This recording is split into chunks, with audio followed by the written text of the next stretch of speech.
I thought she looked just fine, as a matter of fact. I think it might have been a little bit of a problem for Larry McMurtry as far as his neighbors were concerned. Things just kind of continued to go downhill from then on. I guess I was going through a thing with Michael Hagen, and it might have been his attention that he paid to other women that disturbed me.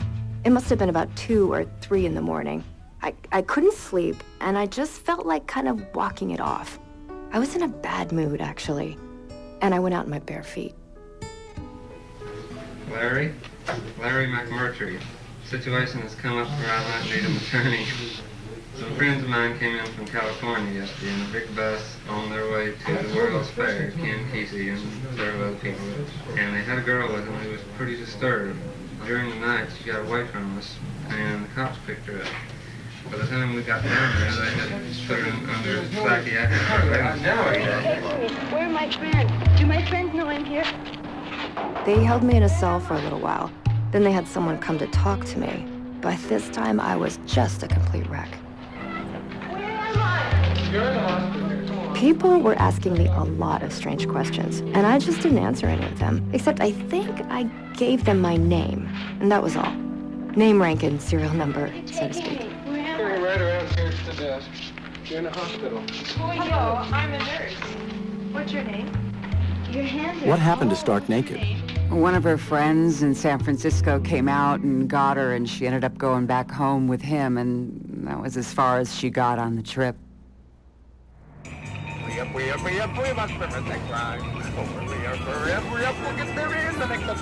We sort of abandoned her. We figured anybody that couldn't hold their shit together just wasn't going to be able to make it.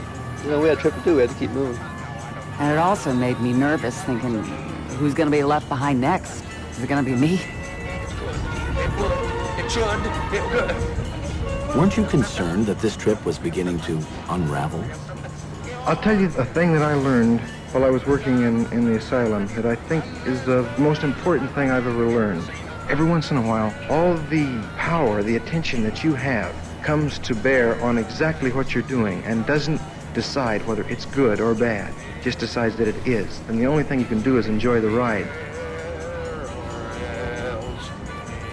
He's coming into New Orleans when the single marching in.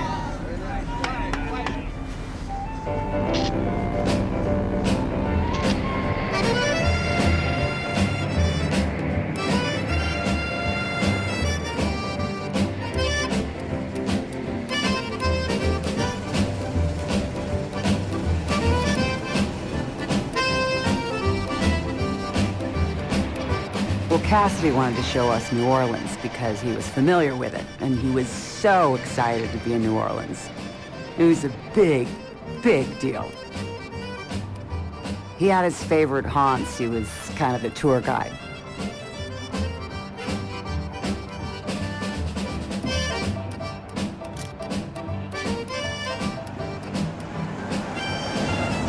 We went down to the heart of the jazz district. Cassidy was a big jazz aficionado. We loved jazz.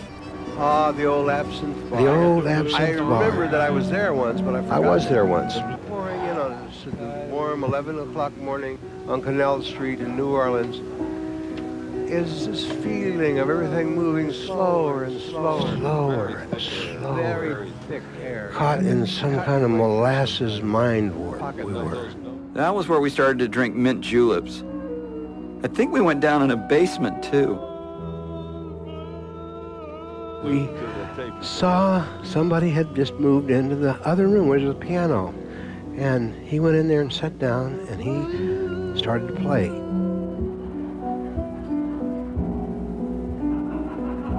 My baby left me. My baby left me a long time ago. I know Kesey was just crazy about him. God, he'd come over and he'd say, wow, this guy's great. He wanted to take him with us or something like that. A woman walked out the door. Air is still thick with dust motes swirling and following us out the door and up and onto the bus, and there we went. Moonlight Sinatra boarding with us. And we realized we got to dip this sucker in the water before he goes off. So we said, where can we find some water? He says, go to Lake Pontchartrain. He didn't know where it was. He just heard about it.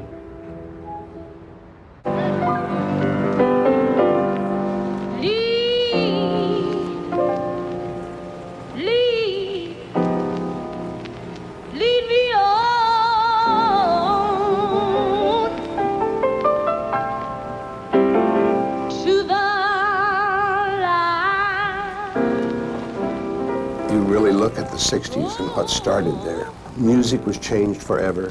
The feminist movement started there. The civil rights movement while we were driving that bus across the country.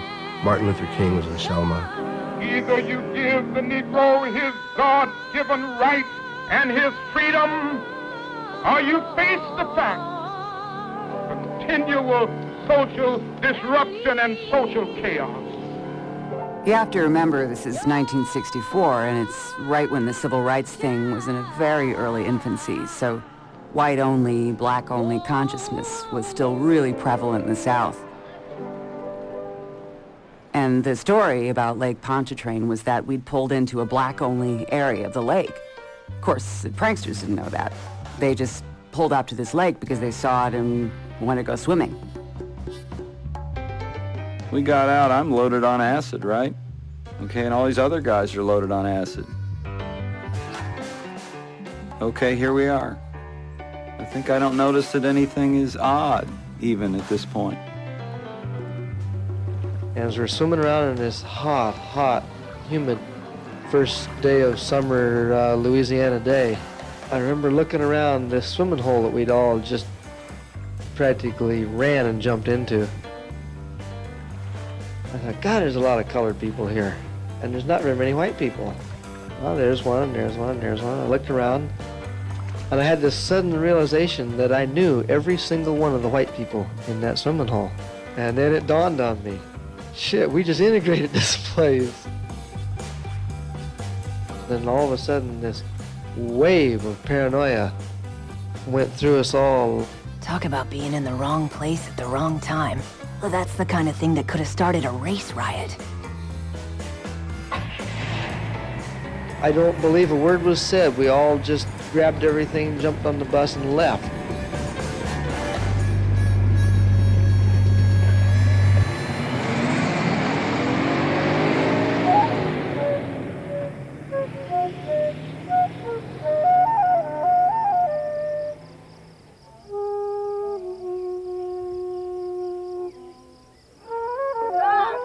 Babs just fell down in the yard in Pensacola, Florida. We went to this place where his old roommates still lived in Pensacola, where they'd been Marines together. We arrived, and Babs' Marine buddy was still at work. And so Kesey had the idea of making a little theatrical thing to film. The Flying Queen will lead the way.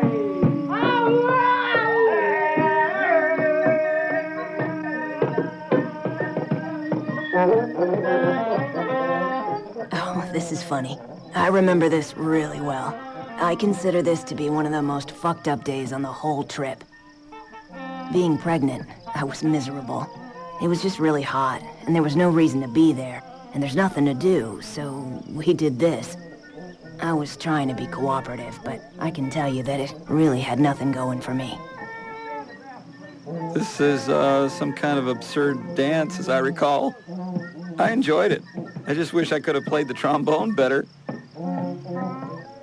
Playing those instruments, god damn it. Somebody starts playing the saxophone for the first time, well, they want it to sound like John Coltrane. Well, they're not gonna sound like John Coltrane. That's what made me so mad. They thought they would just because they wanted to. But you don't. It takes practice. Here's Babs's friend from Vietnam who rolls in.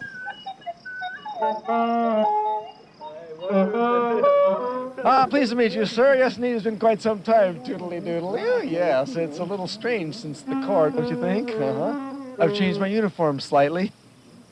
And this is my new battalion, yes, quite. Yeah, we've given up helicopters. Most of these guys can only fly at night. So we've given up helicopters, we now travel by bus. It's slower but more deliberate. We must press onward at all forward speed, fast. Ahead, fast, late. Yeah. Tennis, anyone? Tennis? Where in the hell are we? Well, now John Babbs became kind of the semi-quasi navigator and became known as Sometimes Missing because one time when he was mapping us through one town, we went through another, and when everybody got off the bus to take a leak and went on again, he wasn't there, and nobody noticed it until about 100 miles later. But then as we turned around to go pick him up, here came a car, and he jumped out. He had hitchhiked and caught up with us. John Babbs was in the back seat, waving his arms like this and trying to get our attention, so we pulled over and picked him up. That's how we got the name Sometimes Missing. You know you took Welcome to New Jersey, speed 50. New Jersey Turnpike.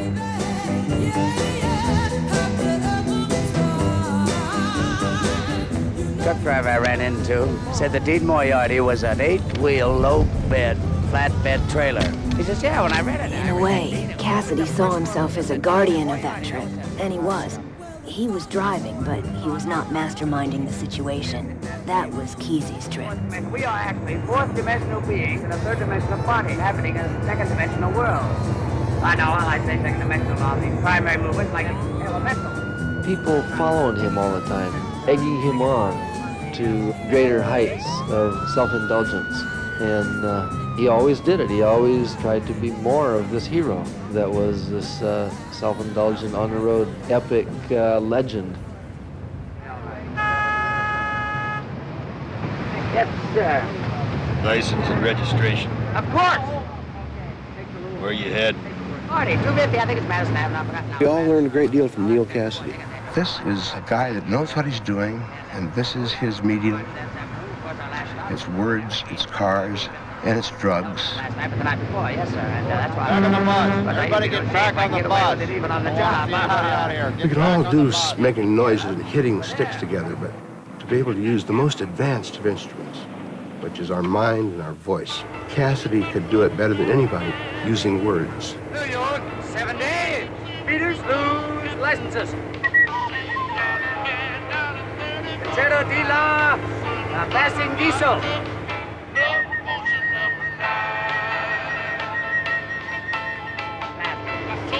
One-handed delight. No, that's masturbating. No. He was like a bus driver coming into his land. You know, he'd spent a lot of time. He wasn't from New York, he's from Denver.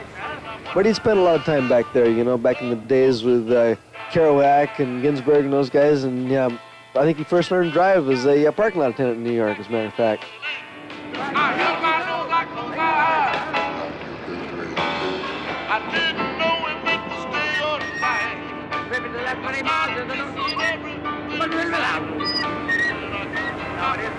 Like I said, exit 9.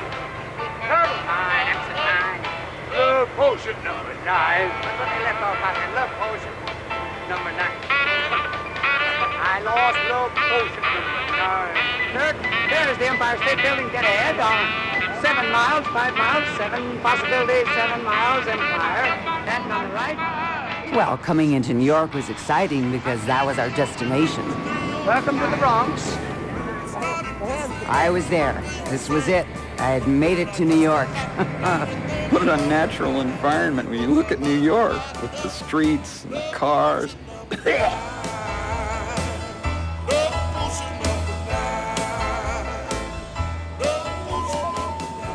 We are the Merry Band of Pranksters.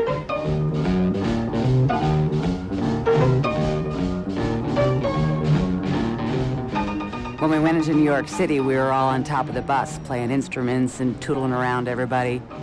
It's a lot of fun interacting with the people. You women have heard of jalopies, you've heard the noise they make, but let me introduce my new Rocket 88. Yes, it's straight, just one way. Everybody likes my Rocket 88. Baby, we'll ride in style, moving all along. You know, I got on the bus when it pulled up in New York, and we drive all over New York. You felt like you were in an aquarium on the other side of the glass.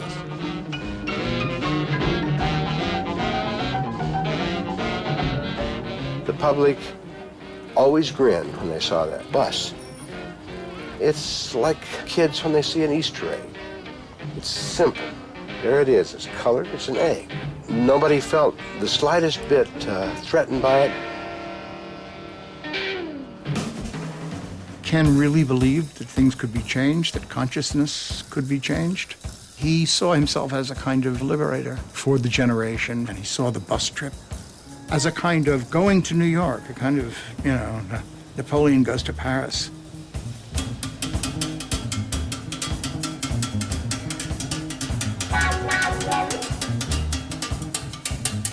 The best the bus ever was when we drove through Harlem. Had all these people running out and following us along in Harlem. All these kids.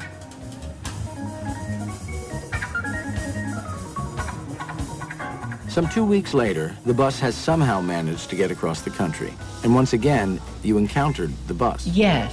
1239 Madison Avenue was where this apartment was that I knew about. The next morning, pranksters showed up.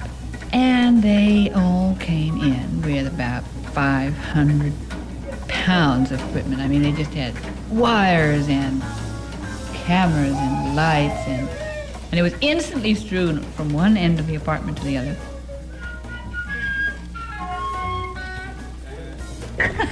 It looked like a bus. It looked like the inside of the bus. And so that night, there was this fantastic party that got sort of out of hand, and the poor doorman kept coming up and saying everybody was complaining, and it went on and on and on and on.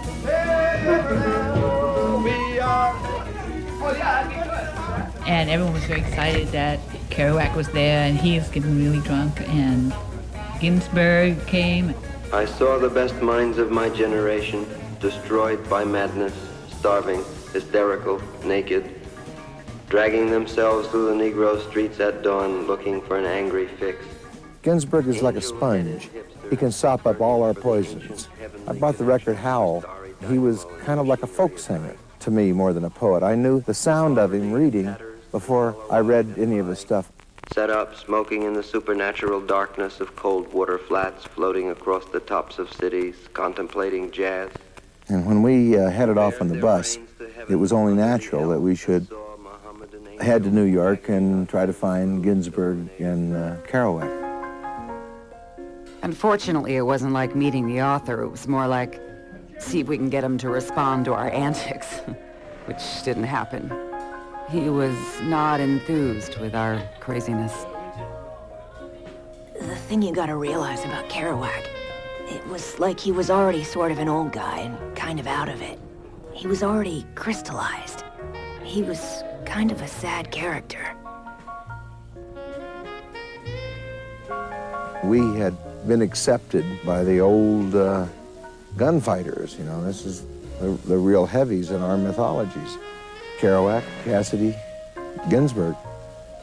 Neil was more on the right track when he got started with the beat movement. Kerouac and I met him in '45, so he was only 20 then.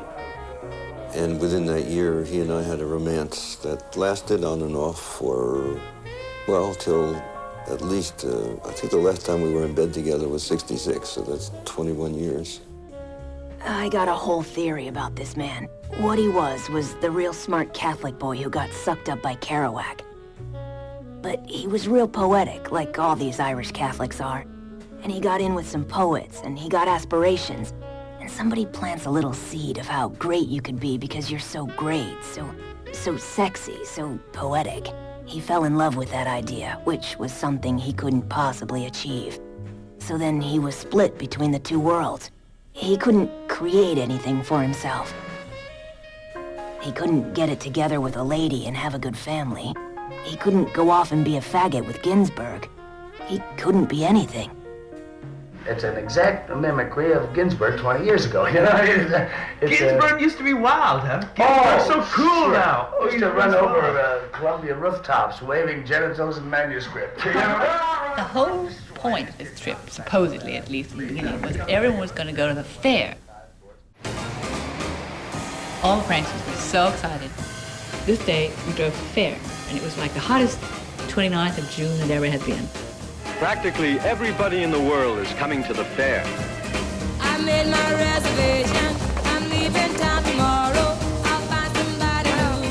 There'll be no more sorrow. That's what I do each time, but I can't follow through. I can't break away. Though you make me cry, I can't break away. I can't say. Welcome to the world of tomorrow. Well, see, the whole idea, this was what drove me up the wall, was it was going to be made into a movie of everybody running about in the fair. Well, nobody kept together. There was nothing to film. It was all just so dispersed. We lost sometimes missing again. That's what always happens. Ken and Babs were so manic and so high. They drank this vile yellow concoction. Swashbuckler, I'll pull out my sword. Well, of course, the one thing I wanted to see was where the water ballet was supposed to happen. My whole reason for going to New York was to try to locate a job possibility. Babs and I searched and finally found this beautiful pool and found out they had canceled the whole water ballet.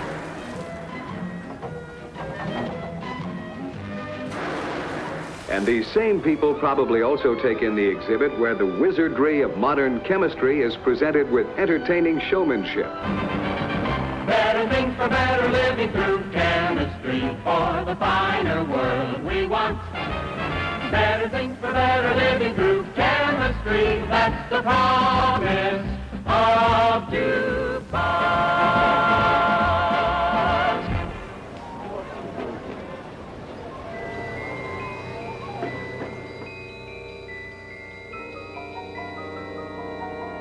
The fair was trippy and great. When you're high, more variety the better.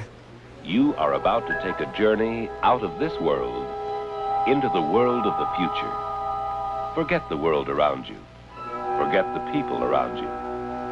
You are entering Futurama, alone with your own thoughts. The World's Fair was on, which was a great thing. It was a vision of the future of America, and Ken saw it that way. The irony is that curved-finned corporate America, Tomorrowland, as presented at the 1964 World's Fair, was over before it began. 64. Things were changing. We didn't know that World's Fairs were a thing of the past.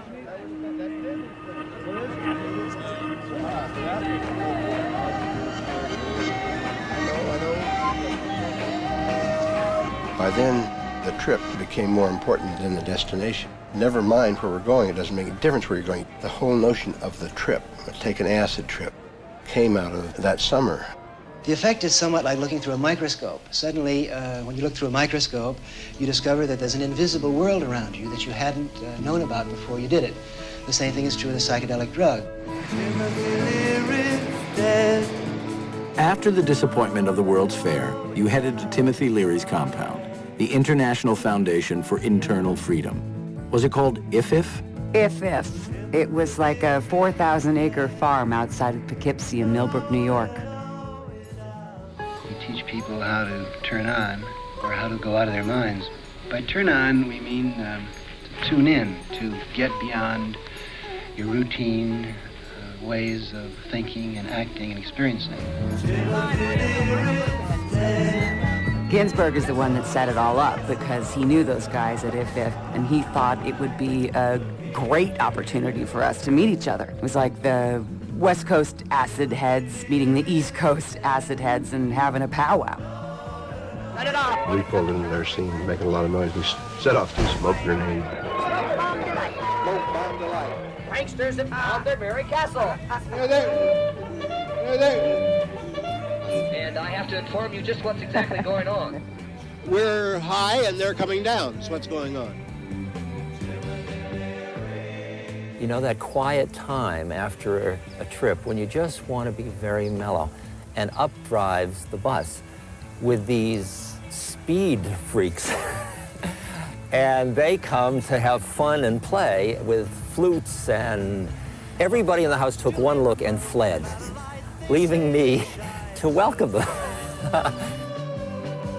So raise your glass, we'll drink a toast to the little man who sells you thrills along the pier. The whole Millbrook scene, it was just the other end of the same stick, I think. We were scuffy and didn't have much money and pulled into this mansion, which was upper crust. We felt a kinship to them, but we could also tell that they were wishing that we'd leave. What everybody anticipated didn't turn out. It kind of fizzled. We waited all day for Leary to show up, and he just avoided us. And then he sort of disappeared with Cassidy, and Cassidy went upstairs and hung out with it. They didn't want us to go upstairs.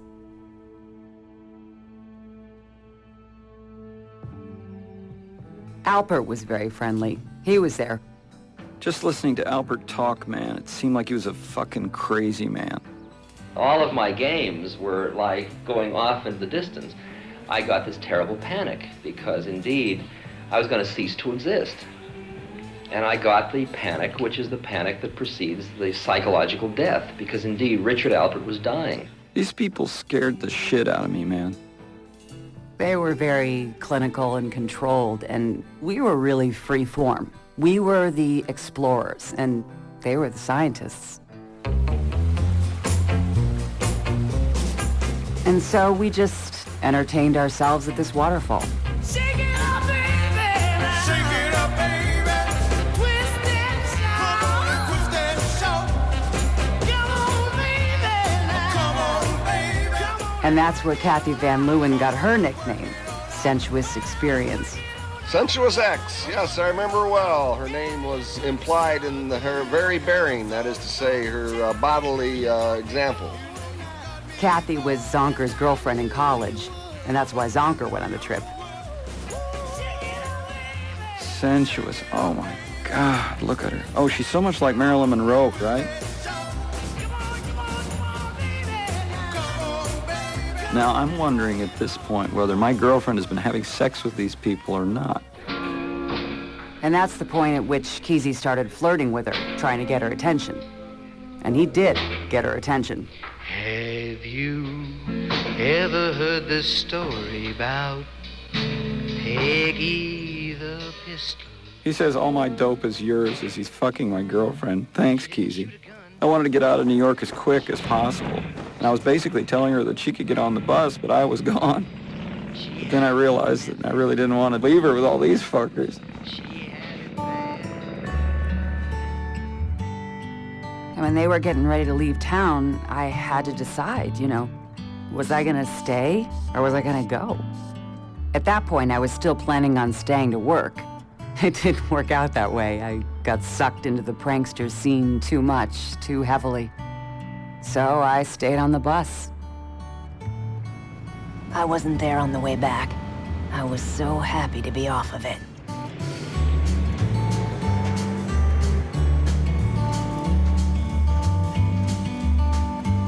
Coming back's a whole nother trip. Cassidy, he didn't come back with us. The trip across was basically lengths of Neil's driving consciousness. And then on the way back, suddenly the driving duties were thrust upon the rest of us. Everybody took turns. The guys, anyway.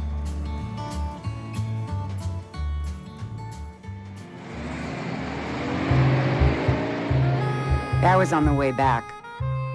We just started driving the bus down this abandoned dirt road and ended up at this incredible lake, and there was nobody there but us.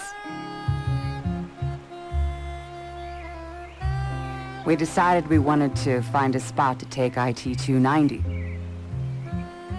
IT-290 was famous. That's the Rolls-Royce of psychedelics. Kesey had stolen a jar.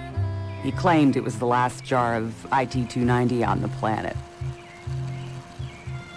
And so he wanted a very special place for everybody to take it. So we built a little fire and made a little campground and popped the IT-290 and had the trip.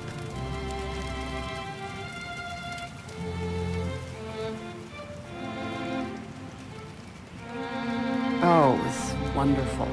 It's even better than acid. It's a hallucinogen, but very calm. Acid can have a hard edge to it sometimes, but this is very calming. Colors, very vivid. It was very communal in that you felt connected to everybody.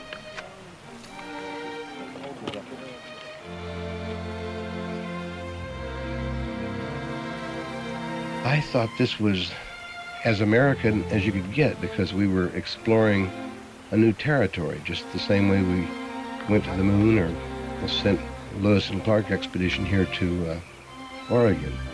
It was part of our American personality. You find a cave, nobody's been in it, you go in it. You try to go down deeper in the ocean and up higher in the sky, and these drugs were opening a door to new landscapes. Once you're through that door and you look out into this vast room with all these windows onto new vistas, you become tremendously excited and want to do what you can to explore it, because you could look around and you saw that there weren't human footprints all over this landscape.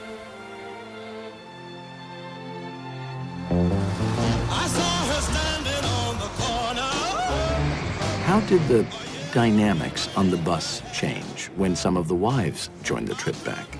At one point, it got all couples. At one point, there were 14 of us on the bus, 7 men and 7 women. Lots of them were married, but not to the person that they were coupling with. I remember one morning we woke up and everybody was fucking.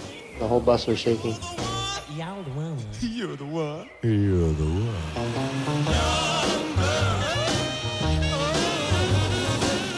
It got a lot heavier on the way back. That was fervor pitch stuff. I think I talked with Kesey about our fucking strange situation. The thing was weird, man, but you couldn't be mad at him. He was really compassionate. I liked Sensuous, and that was the most difficult part, is having been lovers, not being lovers anymore, and continuing to be friends. I can't get you out of my mind.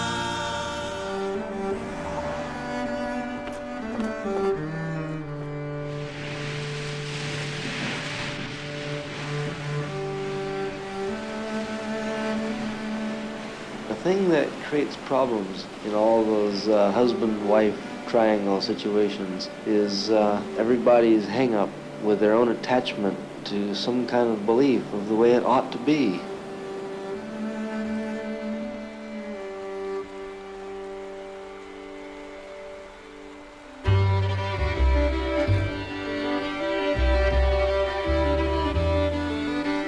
When I came through Yellowstone Park with this bus, I saw a sign that said, "Beware of the bear." And something clicked when I saw this, and I thought, there's the problem. There's the whole hang-up that stops me from writing, stops people from singing, stops people from living. Beware of the bear. What did that used to mean?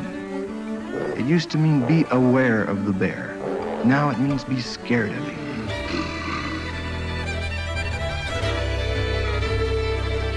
This little piece of knowledge, and you can plug it into any person who is now being hassled with the way the world is changing.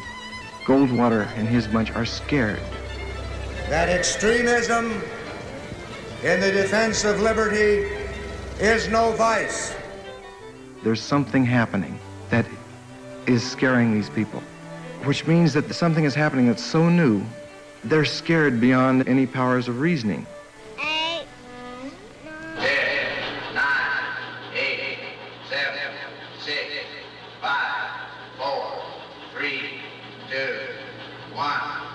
0. These are the stakes. To make a world in which all of God's children can live, or to go into the dark. We must either love each other, or we must die. Vote for President Johnson on November 3rd. The stakes are too high for you to stay home.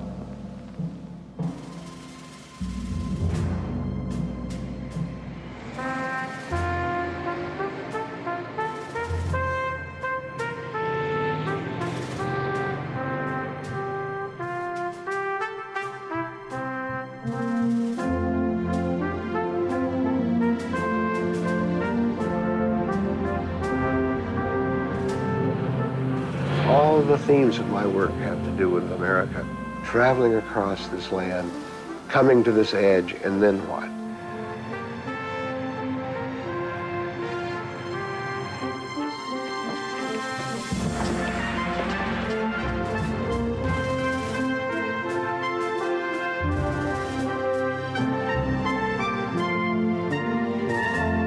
My membranes have passed into an oxidation state. After we got back to La Honda, after the bus trip, we had a very purposeful ritual to get out from under this bus thing. We took all of our bus clothes and put them in a pile and set fire to them because I wanted to be done with it. I wanted to get back to business. I had books to write, kids to raise, but it wouldn't die.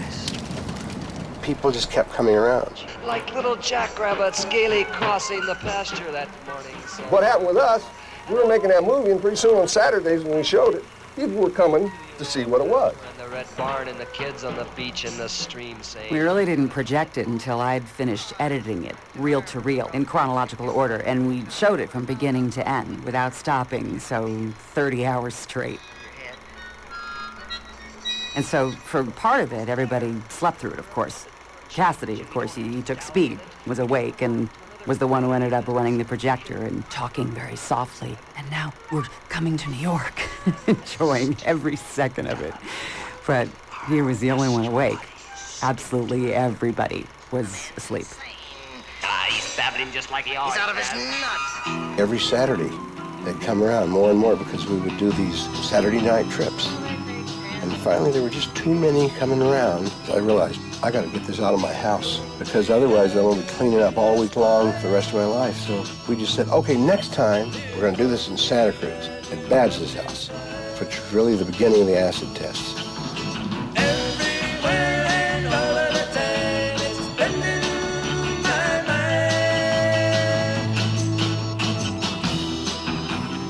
And then after that, he said, I don't want it in my place. He said, okay, next time we'll do it in San Jose. So each time we just said next week on Saturday, it'll be happening there. I'm flying down deserted streets, wrapped in mother's wine and sheets, asbestos boots on flaming feet, dreaming of forbidden treats, wearing uniforms on nighttime beats. When we started doing the acid test, we took on the Dead as sort of our backup band.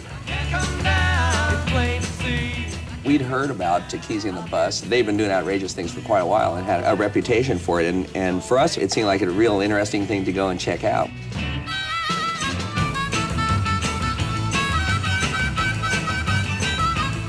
Well, someone's trying to tell me where it's at. And they were our first and best audience. The pranksters were, you know, they were the first ones to get off on us. Leather wings like a vampire bat. I fly away to my cold water flight and eat my way. They weren't just playing what was on the music sheets, they were playing what was in the air.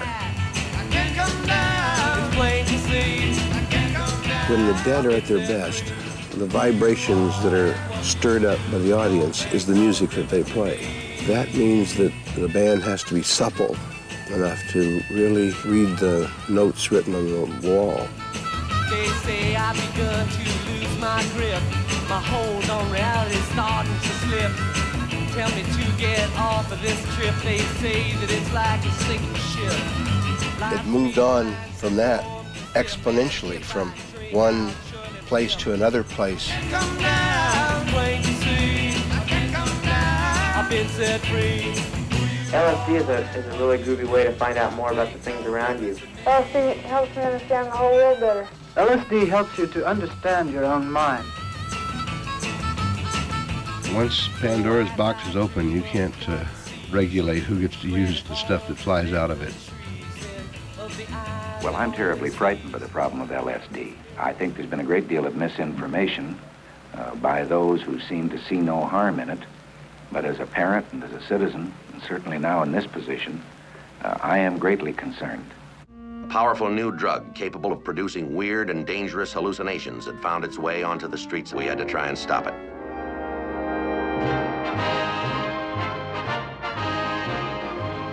The government said, stop that experiment. All these guinea pigs that we've sent up there into outer space, bring them back down, and don't ever let them go back up there again because we don't like the look in their eyes. He's clean, Joe. Creation, except reality. for these.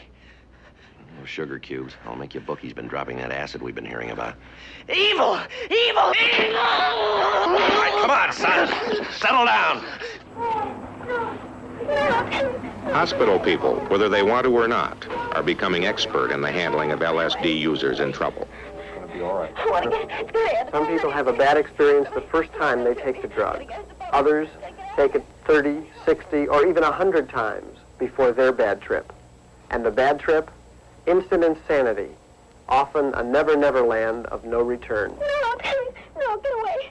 Some others who take LSD will have even more tragic freakouts. Many lose all contact with reality. Some forget what height means, and in a turned-on or euphoric state, step or attempt to fly from cliffs and high windows with real-life, permanent, non-psychedelic results. Other trippers attempt to merge their beings with large, vast automobiles.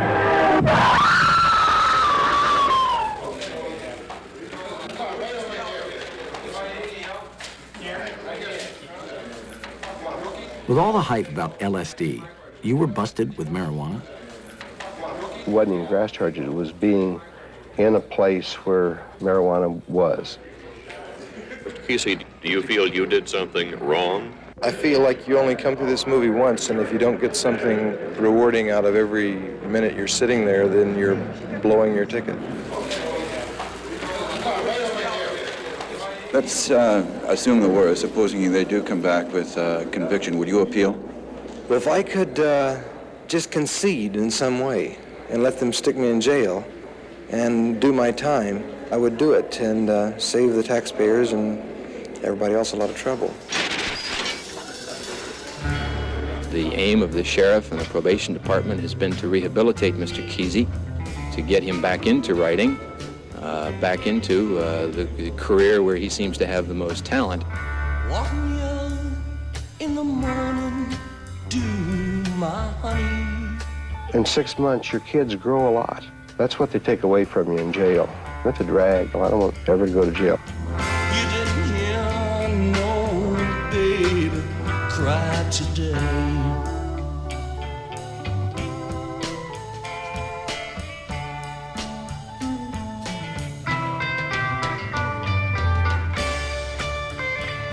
One flew out of a cuckoo's nest today. That is if you consider jail a cuckoo's nest.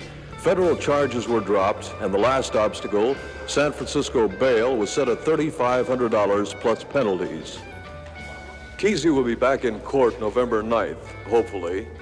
In the meantime, he will tell the teenage world of the evils of drugs and probably describe a long trip. Are you repudiating LSD and other hallucinatory drugs? There's enough LSD around now, and enough young kids around who are able to manufacture this that it's impossible for the police to do anything about it. You think this new law is turning them off, then?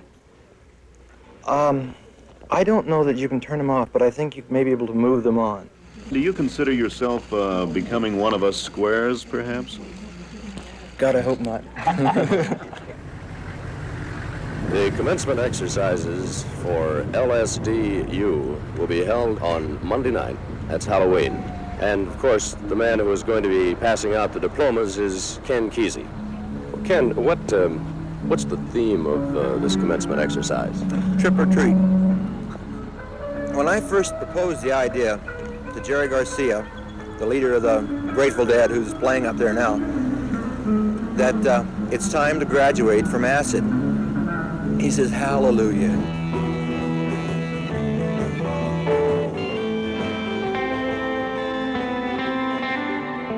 It was a test, and there were people that passed and there were people that didn't pass. I mean, we gave out diplomas for people that we felt like really had passed it. Are you a member of the graduating class tonight? No, I flunked the acid test.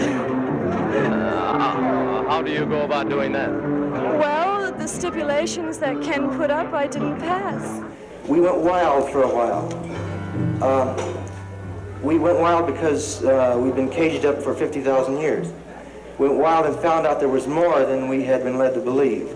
And now, unless we start finding the little piece of it that we could call the reins, it's going to get away from us. This doesn't necessarily mean you stop taking acid, but you stop repeating the trips. Every head knows that he takes a drug to eventually stop taking it. And I think that it's time for a great number of them to stop. I believe that drugs have now become a fashion. The hate scene has changed, all right. The flower not only is wilted, it's dead.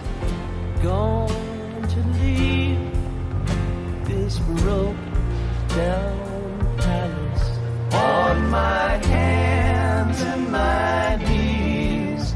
I will roll, roll, roll. The hippies is often a strange world in which they live in. They take many trips. And the trip of the hippies is generally an unusual one. And marijuana, of course, with LSD, is being used.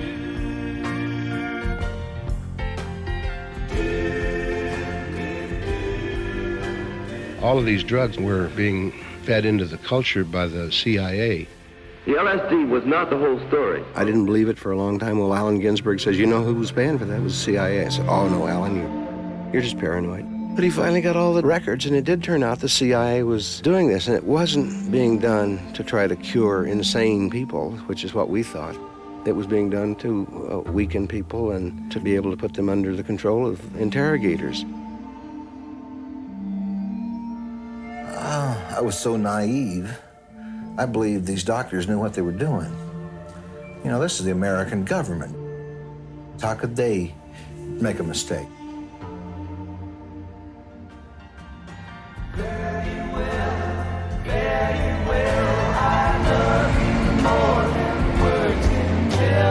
Listen to the river sing sweet songs to rock my soul.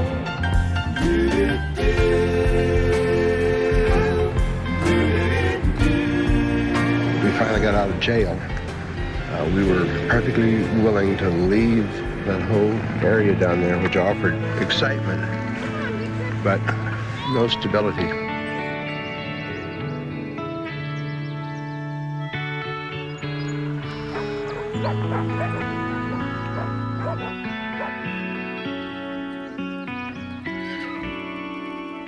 It's funny, in your prankster days, you were seen as being part of a group that had made such a break with the past.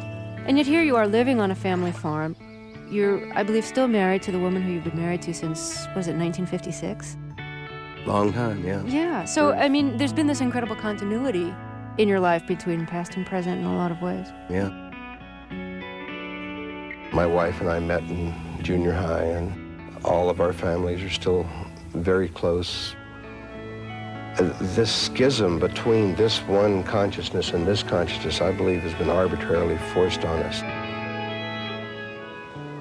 I've always been a fairly reliable, straight up the middle of the road citizen that just happens to be an acid head. Ken's a born leader. I mean, he's just got charisma coming out of his ears. Cassidy was not that kind of person. He really wasn't. Once he didn't have the bus to drive or a function, he was really like a liability. You've heard the stories about him and Ann Murphy.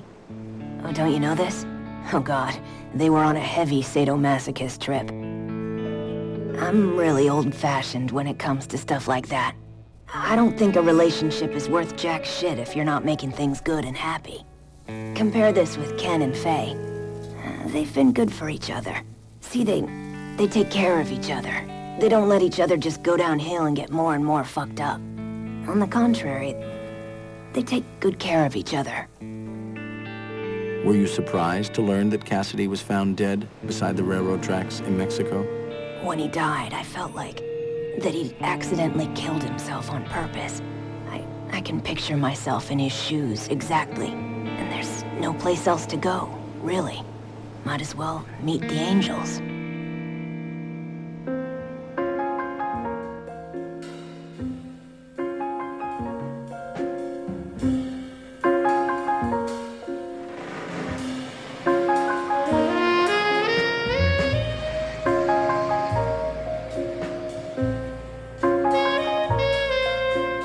point did you decide to give up the kind of prankster's life? The story that I've heard is the pranksters went to Woodstock. You didn't want to go.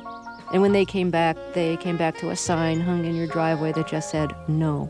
Well, there were 61 people when they headed out to Woodstock, and after they were gone, I went upstairs, and we live in a barn. At that time, there was still hay in the loft of the barn, and I found out one of these little hippie warrens where they dug in with their ratty old sleeping bags and their copy of Zap magazine, and stuck right down in the hay bale was a candle, which had burned right down to the hay before it had gone off, and I thought, there's certain things that take precedent over enlightenment. And that's when you send everybody home, basically. Yeah.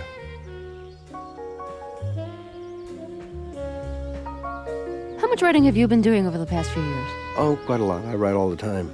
I just don't publish that much. I've got 4 kids, and there's a lot of the same energy that goes into raising a family, that goes into putting a book together like Notion. Once you get a lot of stuff in the air, you can't stop, because you'll forget it. And that kind of consciousness I have not had, and I think it's because, I'm running a big farm. That's what occupies my mind. Either that, or I've fried my marbles, just like everybody thinks.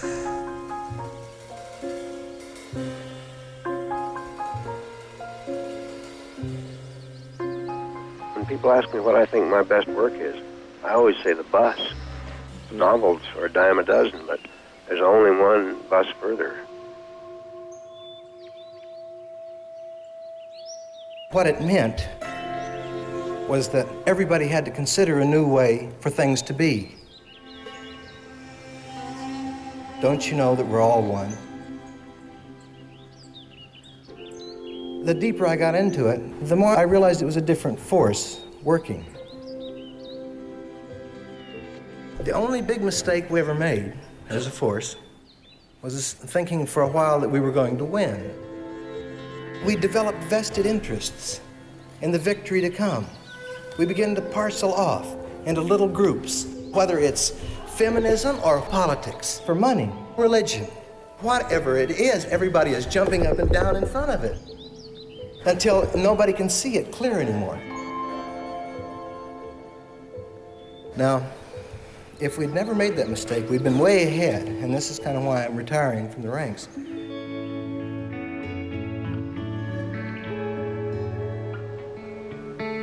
There's something about what we're doing is that we're meant to lose every time. You make these forays, you write these books, and you perform this music, but the big juggernaut of civilization continues, and you get kind of brushed to the side. But I think all through history there's been these kind of divine losers that just take a deep breath and go ahead, knowing that society is not going to understand it, and not even caring, because they're having a good time.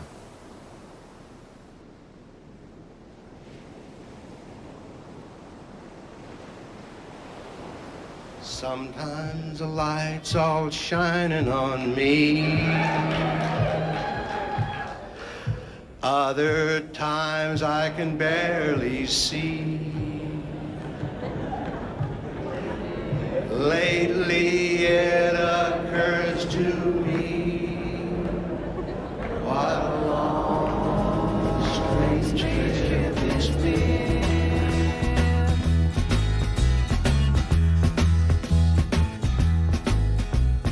Trucking, got my chips cashed in. Keep trucking, like the Doodah Man. Together, more or less in line. Just keep trucking on.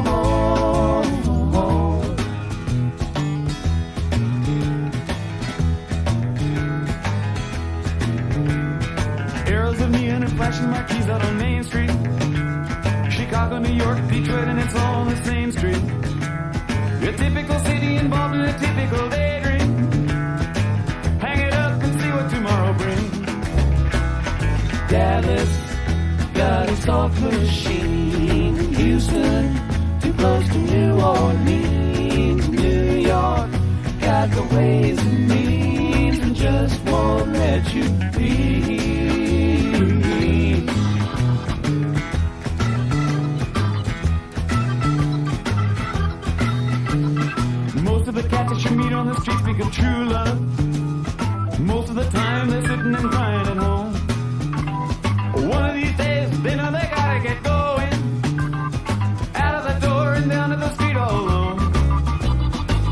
trucking like the doodah man once told me. You got to pay your hand sometimes. The cards ain't worth a dime if you don't lay 'em down.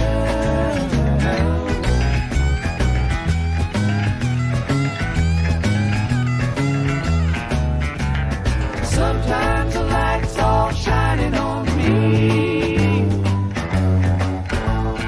Other times I can barely see. Lately it occurs to me,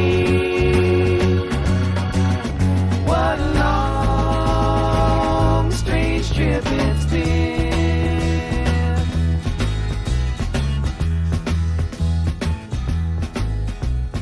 Trucking, I'm going home.